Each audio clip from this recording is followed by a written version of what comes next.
Hello everyone, আমার নতুন একটি ব্লগে আপনাদের সবাইকে স্বাগত জানাই। আশা করছি সবাই খুব ভালো আছেন আর আমরাও ভালো আছি। আজ আমাদের কোদাইকানালের দ্বিতীয় দিন। আজকে ভিলেজ ট্যুর প্যাকেজ বুক করা আছে। এখন বাজে সকাল 9টা। ব্রেকফাস্টও দিয়ে গেছে, তাই চটপট ব্রেকফাস্ট করে রেডি হয়ে বেরিয়ে পড়বো ভিলেজ ট্যুরের উদ্দেশ্যে। আজ ব্রেকফাস্টে দিয়েছে ইডলি, সাম্বর ডাল, কোকোনাট চাটনি আর টমেটোর চাটনি।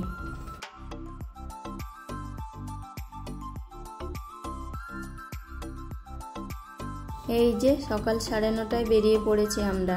রাস্তার দুধারে এত সুন্দর ঘন পাইন গাছের সারি রাস্তার সৌন্দর্যকে একটা আলাদা মাত্রা এনে দিয়েছে, কি তাই না বলুন?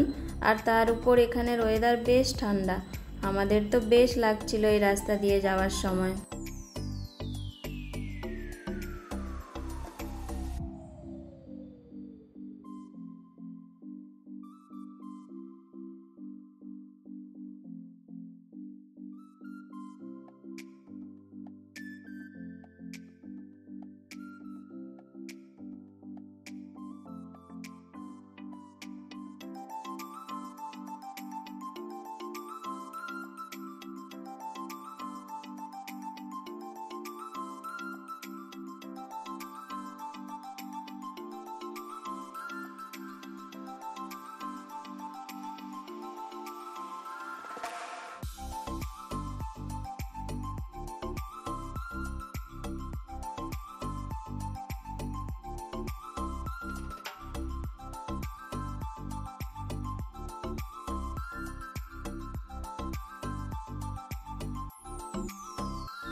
আজকের প্রথম স্পটে চলে এসেছি, যেটার নাম হলো শ্রী মহালক্ষ্মী পিদাম ভিউ পয়েন্ট।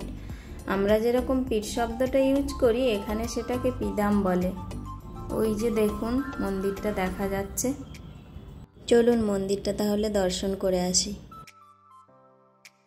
মন্দিরের ভেতর ফটোগ্রাফি অ্যালাউ না, তাই ভেতরের কোনো ফটো নিতে পারিনি।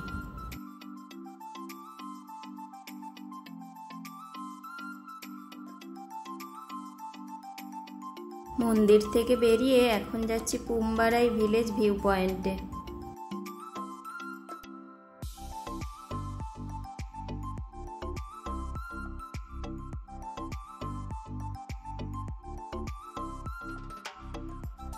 এই যে চলে এসেছি পুম্বারাই ভিলেজ ভিউ পয়েন্ট দেখার জন্য।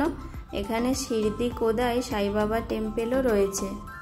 টেম্পেলের ভেতরে আর ঢুকলাম না, বাইরে থেকেই দর্শন করে প্রণাম করে নিলাম। মন্দিরের বাইরে টাবটা কি সুন্দর ফুল দিয়ে সাজিয়ে রেখেছে দেখুন। পুম্বারাই ভিলেজ ভিউটা কি অসাধারণ লাগছে দেখুন, মনটা একদম ভরে গেল এখানে।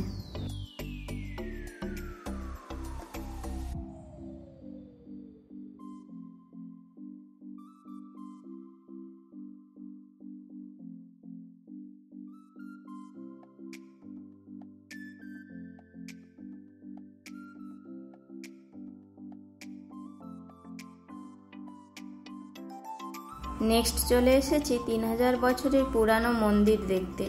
মন্দিরের নাম হলো ভেলাপ্পার থিরুকোভিল। এই মন্দিরের বিগ্রহের স্পেশালিটি হলো এই বিগ্রহ বিভিন্ন মেডিসিনাল প্ল্যান্ট দিয়ে তৈরি। দেখেছেন এখানে বেশ ভালোই লাইন পড়েছে, কিন্তু এখানে বেশ রোদ ছিল, যার জন্য খালি পায়ে বেশিক্ষণ দাঁড়ানো যাচ্ছে না, তাই এতক্ষণ লাইনে দাঁড়িয়ে মন্দিরের ভেতরে আর ঢুকলাম না। চলুন বরং মন্দিরের চারপাশটা ঘুরে দেখা যাক।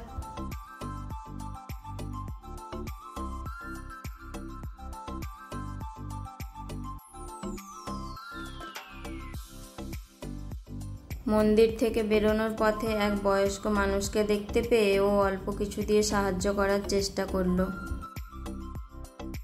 এখান থেকে বেরিয়ে আমাদের নেক্সট যাওয়ার কথা ছিল মান্না ভানুর লেক দেখতে, কিন্তু আমাদের লাক খারাপ। দেখতেই পাচ্ছেন পাহাড়ে দাবানল হচ্ছে। ড্রাইভার বলল গত 4 দিন ধরে কন্টিনিউয়াসলি দাবানল চলছে, যার জন্য আজকে মান্না ভানুর যাওয়ার রাস্তা ব্লক আছে, যাওয়া যাবে না। এটাই আজকের মেন স্পট ছিল, আর সেটাই হলো না। কি আর করা যাবে বলুন, প্রকৃতির কাছে আমরা অসহায়।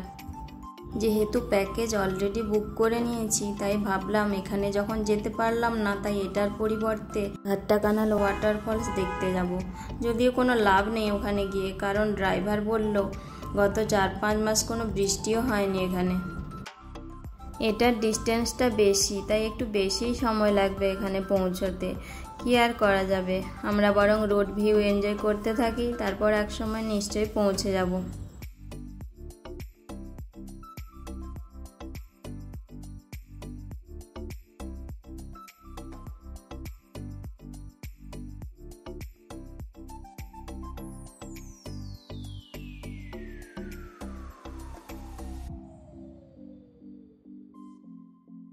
আমরা পৌঁছে গিয়েছি ভাট্টাকানাল ওয়াটারফলস লোকেশনে।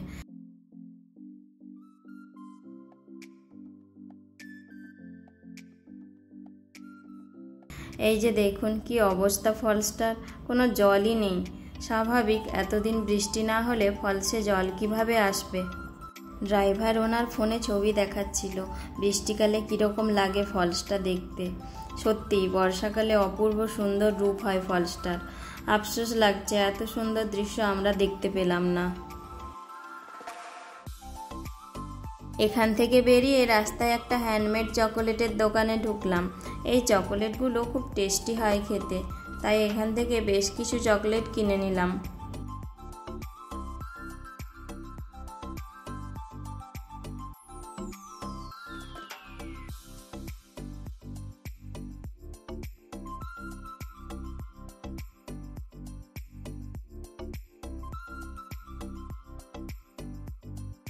এখন খুব খিদে পেয়ে গেছে, তাই লাঞ্চ করার জন্য এই রেস্টুরেন্টটাতে ঢুকলাম। এই যে আমাদের খাবার চলে এসেছে। ও একটা ভেজ থালি নিয়েছে, আর আমি ফ্রাইড রাইস আর কড়াই পনির নিয়েছি।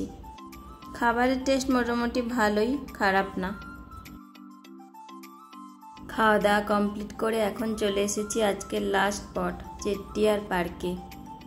দেখুন এই ফুলগুলো পুরো কাগজ ফুলের মতো দেখতে, কিন্তু জানি না এটা কাগজ ফুল কিনা, কারণ কাগজ ফুলের গাছ তো লতানো হয়, কিন্তু এই গাছটা অনেক বড় একটা গাছ।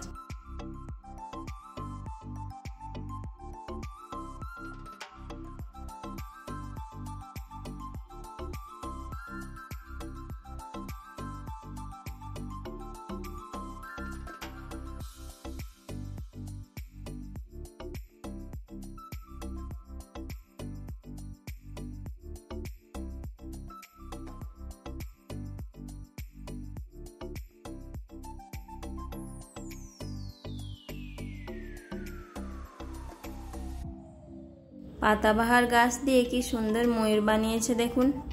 পার্কটা বেশ ভালোই লাগলো আমাদের। আজকের ভিলেজ ট্যুর প্যাকেজে টোটাল 3,500 টাকা নিয়েছে। কোদাইকানালে দ্বিতীয় দিনের ট্রাভেল ব্লগ আপনাদের কেমন লাগলো অবশ্যই কমেন্ট করে জানাবেন।